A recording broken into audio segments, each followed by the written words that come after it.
Jeg synes jo, at det giver mange ting. Altså, vi lærer hinanden at kende og har et godt fællesskab. Godt sammenhold og god sport og søde mennesker. Fællesskabet. De skulle komme og opsøge og så prøve at være med i opbygningen af alt, hvad der skal foregå inden det. Så noget, folk slet ikke forestiller sig. Så synes jeg også, at vi bliver behandlet pænt. Vi får noget at spise, og vi får tøj, og ja, så ser vi også håndboldkampe, og det er vi jo alle sammen glade for.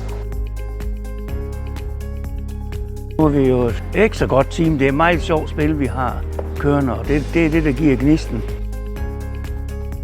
Vi er jo faktisk de yngste, så giver det faktisk rigtig fint at være sammen med alle de andre også, og der må også gerne komme flere unge til. Meget gerne. Det kunne være rigtig rart. Ja, det skulle man da gøre, fordi man så bliver en del af det her fællesskab, vi har. Og hvis der sidder nogen derude, som måske ikke kommer så meget ud, eller ikke har så meget social kontakt, så vil det måske være en god idé.